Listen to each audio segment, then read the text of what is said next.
Late afternoon on December 26, 1944, an unnatural stillness settled over the frozen forests surrounding Bastogne. It was not the calm of safety, but the silence that follows exhaustion, bombardment, and endurance stretched to its limits. For 7 relentless days, the 101st Airborne Division had been encircled by German forces. Every road in or out of the Belgian town was cut. Ammunition stocks were dangerously low. Medical supplies were nearly gone. Wounded men lay in improvised aid stations set up inside shattered churches and frozen cellars, many without morphine, many without bandages. German artillery rained down from every direction, and each night Luftwaffe bombers circled overhead, reducing entire blocks of the town to rubble. Inside that tightening ring stood America's elite paratroopers, men who would soon be immortalized as the Screaming Eagles. Their acting commander, Brigadier General Anthony McAuliffe, was not a theatrical leader. He did not deliver fiery speeches or dramatic proclamations. Instead, he projected something far more valuable in those conditions: calm certainty. From the beginning, he made no promises of immediate rescue. He told his officers plainly that help might come late or not at all, and that their survival depended on how long they could hold. The men of the division dug their foxholes deeper into the frozen ground, cleaned ice from their weapons with numb fingers, and prepared to defend every road junction and village at any cost. They were not simply fighting for Bastogne, they were buying time. Only days earlier, on December 18, 1944, the 101st Airborne had been riding in open-top trucks through France, pulled from reserve areas where they had been resting and refitting after the brutal fighting in Holland during Operation Market Garden. Most of the soldiers expected nothing more than a quiet defensive assignment. No one imagined they were being rushed directly into the center of the most dangerous battlefield in Western Europe. As the convoy moved, German panzer columns were already pouring through the Ardennes forest. The margin between American arrival and German breakthrough was measured not in days, but in hours. 4 hours separated Bastogne from falling uncontested into German hands. When the division reached Bastogne, chaos ruled the town. Elements of the 10th Armored Division were already fighting desperate delaying actions outside the perimeter. Shattered American units streamed through the streets heading west, many without weapons, some without officers. Reports were contradictory and incomplete. No one could say with certainty where the Germans were, how many were advancing, or from which direction the next attack would come. General Maxwell Taylor, the division commander, was in Washington when the crisis erupted, leaving McAuliffe to assume command under the worst possible conditions. With almost no time, McAuliffe improvised a defense. A circular perimeter was established around Bastogne, stretching roughly 16 miles through surrounding villages and farmland. Each regiment was assigned a sector, forced to defend wide frontages with limited manpower. Combat Command B of the 10th Armored Division served as a mobile reserve, ready to counter German breakthroughs.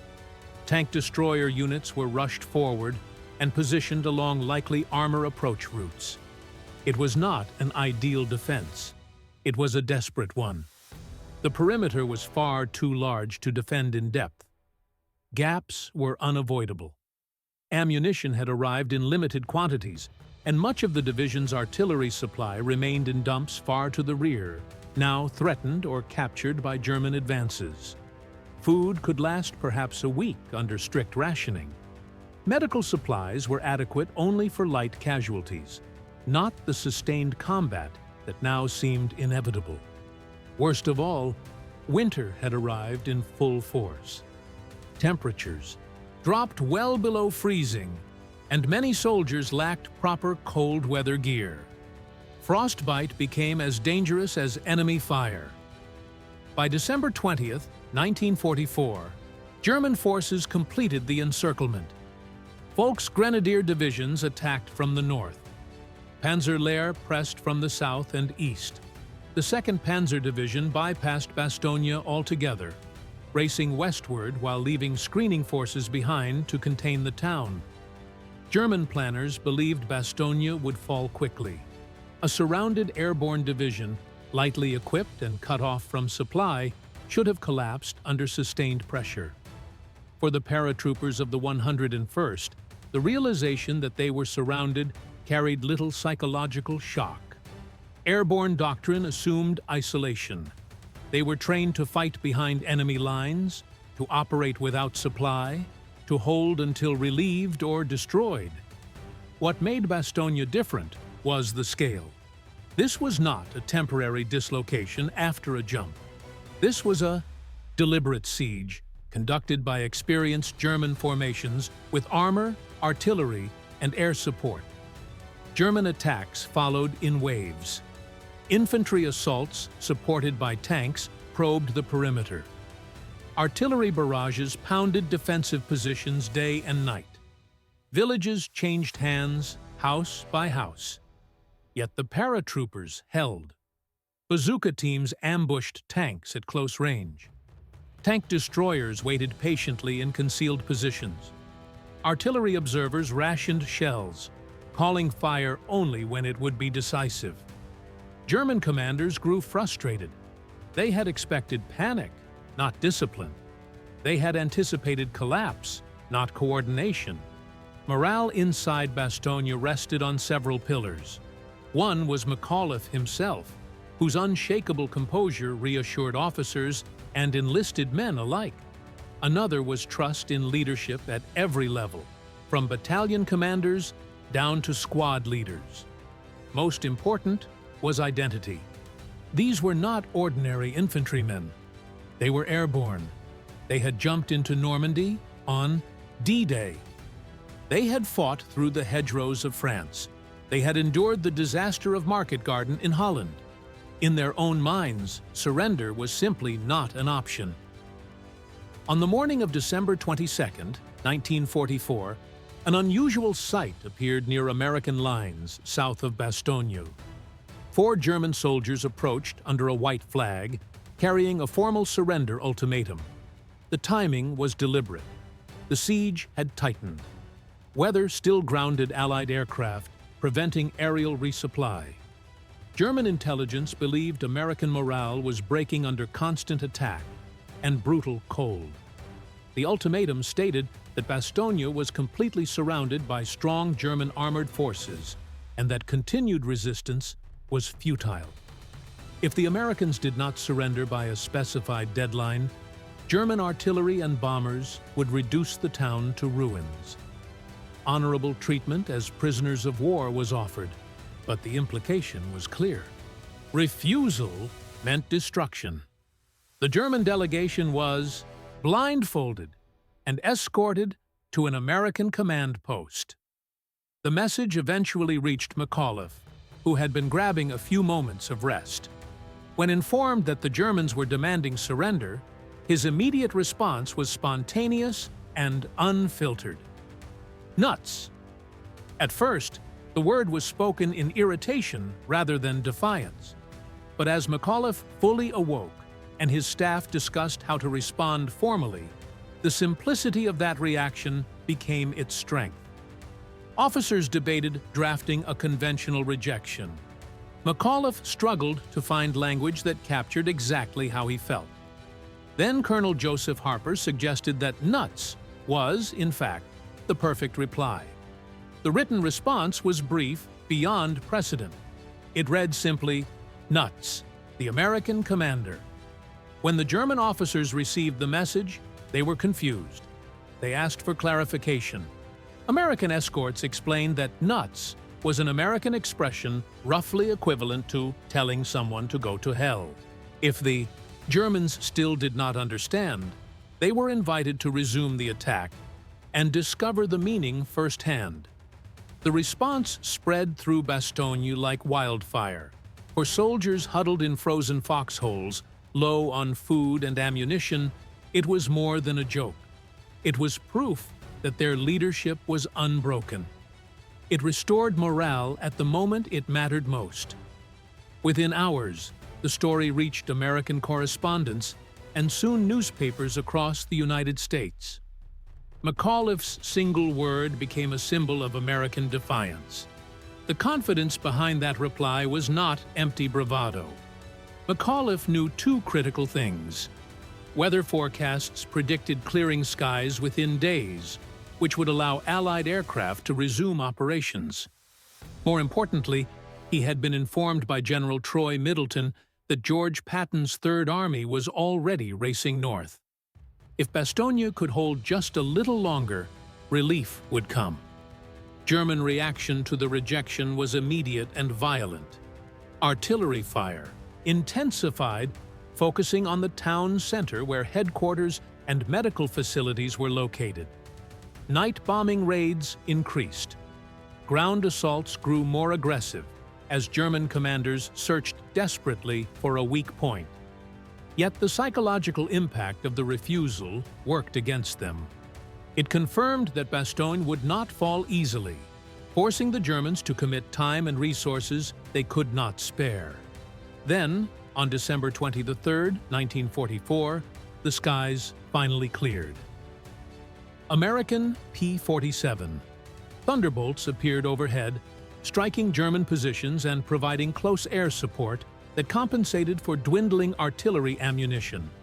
Transport aircraft dropped supplies by parachute. Ammunition, food, medical kits. Not every bundle landed in friendly territory, but enough reached the defenders to keep them fighting. Bastogne breathed again. Far from the siege, days earlier, Supreme Commander Dwight Eisenhower had convened an emergency meeting at Verdun to confront the German breakthrough. The atmosphere was grim. Allied lines had been shattered. German forces were driving west with alarming speed. Eisenhower needed immediate action. He turned to George Patton. While other commanders spoke cautiously, Patton appeared eager. When asked how soon he could attack north to relieve Bastogne, he stunned the room by answering, "In 3 days." Most believed such a maneuver impossible. Patton's Third Army was engaged far to the south. Reorienting an entire army 90 degrees in winter conditions defied conventional planning. But Patton had prepared for this moment.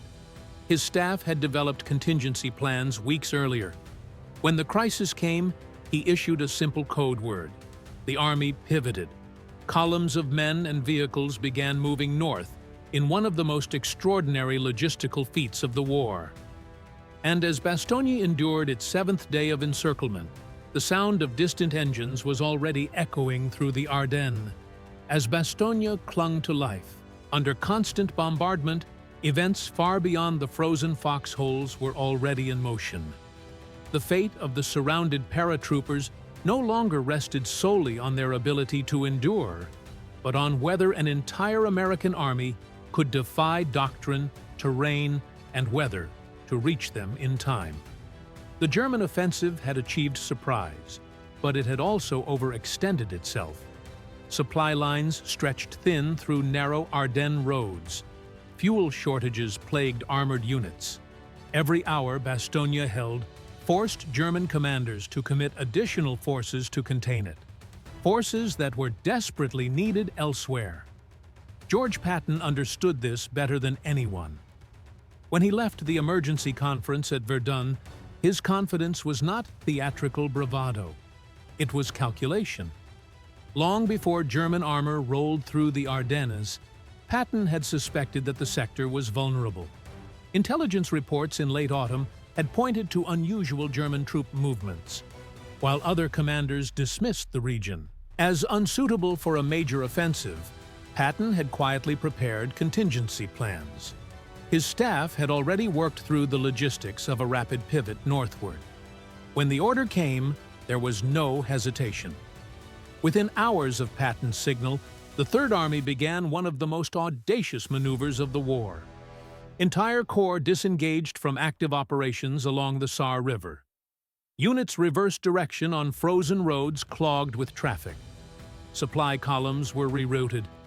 Engineers raced ahead to clear bottlenecks and repair bridges. Commanders at every level were given a simple directive: move north and do not stop. The scale of the movement was staggering. Tens of thousands of vehicles rolled day and night through sleet and snow. Tanks, trucks, artillery pieces, ambulances, fuel carriers, all moved in a coordinated flow that seemed impossible under combat conditions. Roads designed for peacetime traffic now carried an entire army. Traffic jams were avoided through strict discipline and relentless staff work. When vehicles broke down, they were pushed aside without ceremony. Nothing was allowed to slow the advance. At the tip of this spear was the 4th Armored Division. Its mission was brutally clear: break through to Bastogne at all costs. Major General Hugh Gaffey drove his division hard, knowing that every delay meant another hour of suffering for the paratroopers. The tanks advanced not in sweeping maneuvers, but along narrow, icy roads lined with forests and villages occupied by determined German defenders. German commanders were caught off guard by the speed of the American response. They had expected consolidation, not counterattack. Defensive positions were hastily organized, often relying on terrain rather than prepared fortifications. Anti-tank guns were positioned along road junctions. Infantry dug in around villages that dominated key approaches. Each mile of ground had to be fought for. The weather remained a constant enemy. Snow reduced visibility. Ice turned roads into death traps. Vehicles slid into ditches. Men marched with frozen boots and frost-bitten fingers. Yet Patton refused to slow the tempo. When progress stalled, he visited forward headquarters personally, demanding movement. He dismissed complaints about conditions with characteristic bluntness, insisting that the weather was just as bad for the enemy. The fighting grew more intense as the 4th Armored Division approached the German ring around Bastogne. Villages became miniature fortresses. American tanks advanced cautiously, wary of ambushes from Panzerfaust teams hiding in rubble and tree lines. Infantry cleared houses room by room. Artillery support was limited by ammunition shortages and poor observation, forcing units to rely on direct fire and close coordination. Losses mounted. Tanks were knocked out. Crews burned inside their vehicles. Infantry companies dwindled. Yet the advance continued. Patton's orders were unambiguous: bypass resistance when possible, but never lose momentum. If one route was blocked, another was found. If a unit stalled, another was pushed forward. Inside Bastogne, the sound of distant artillery gradually shifted. German attacks continued, but something had changed. Paratroopers noticed German fire becoming more cautious, more probing than relentless. Rumors spread through the perimeter. Relief was coming.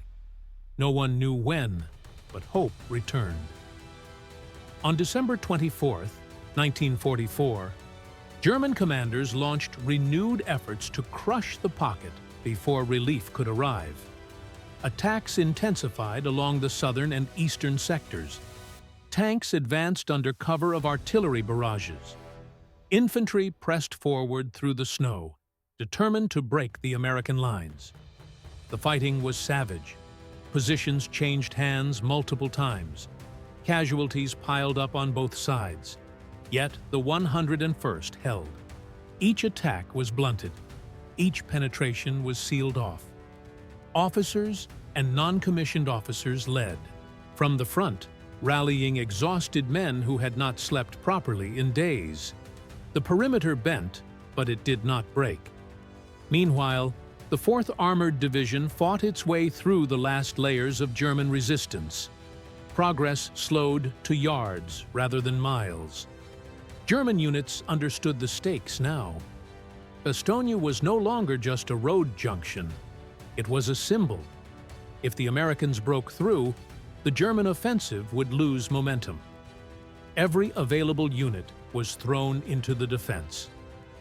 On the morning of December 26, 1944, the lead elements of the 4th Armored Division reached the final line of German positions south of Bastogne. The terrain was a mix of forest and open fields, offering little cover. German anti-tank guns were dug in along likely approaches. Infantry waited in foxholes, determined to hold. Lieutenant Charles Boggess commanded a Sherman tank nicknamed Cobra King. His crew had been fighting almost continuously for days. Exhausted but alert, they advanced cautiously, scanning tree lines for movement. Suddenly, the forest ahead erupted in gunfire. Cobra King surged forward, firing as it crashed through the trees. Moments later, American infantry appeared ahead. Men in white snow camouflage waved frantically. The tank had reached the perimeter of Bastogne. At approximately 1650 hours, contact was made with soldiers of the 326th Engineer Battalion. The siege was broken. Word spread through Bastogne with astonishing speed. From foxhole to foxhole, from cellar to cellar, the message passed. Patton had made it. Third Army was here. Men cheered, some laughed. Others simply sat in silence, overwhelmed by exhaustion and relief. Yet what happened next surprised the tank crews who had fought so hard to reach the town. The paratroopers did not react like men who believed they had been saved. They did not speak of rescue. Instead, they spoke with matter-of-fact confidence. They told the tankers they had been holding just fine, that they had not needed rescuing at all. To the soldiers of the 4th Armored Division, this attitude stung. They had lost friends breaking through German lines. They had fought through freezing weather and fierce resistance to reach Bastogne. To hear their effort dismissed, even casually, created resentment. But for the paratroopers, the statement was not arrogance. It was perspective. From their viewpoint, they had accomplished their mission. They had been ordered to hold Bastogne, and they had done so. German attacks had failed. Aerial resupply had restored critical supplies. Their perimeter remained intact. Relief had restored ground communications, but it had not prevented collapse. In their minds, collapse had never been imminent. Patton arrived in Bastogne days later to congratulate the garrison. He praised their defense as one of the finest actions of the war. Decorations were awarded. McAuliffe was recognized for his leadership. Yet even in celebration, tension lingered. Patton spoke openly of rescuing the division. The paratroopers bristled at the term. The truth was complex. Bastogne had not fallen, but neither could it have held indefinitely. Supplies were finite. Casualties were mounting. German pressure was not easing. Third Army's arrival transformed a desperate defense into a renewed offensive. Without it, the outcome would eventually have turned grim. What mattered most was not semantics, but results. Bastogne remained in American hands. German momentum was broken. The offensive that had threatened to split Allied forces began to stall. The siege was over, but the battle was not. Fighting continued around Bastogne for weeks, as American forces expanded the corridor and pushed German units back. Yet the moment Cobra King broke through marked the turning point. The legend was born in that frozen forest, where exhaustion, pride, and determination collided. The story of Bastogne was no longer just about survival. It had become a symbol of stubborn defense, of audacious relief, and of the unyielding will of soldiers who refused to accept defeat. The siege of Bastogne ended, but its legacy endured. The 101st Airborne had held against overwhelming odds. Their nuts reply immortalized as a symbol of defiance. Patton's Third Army had executed a near-impossible relief, proving audacity and speed could overcome winter and enemy lines. Both forces had achieved extraordinary feats under extreme conditions. Veterans remembered the tension, the cold, and the relentless attacks, but also the pride in standing firm. Bastogne became a defining moment in American military history, a testament to leadership, courage, and the belief that even when surrounded, determination could turn the tide.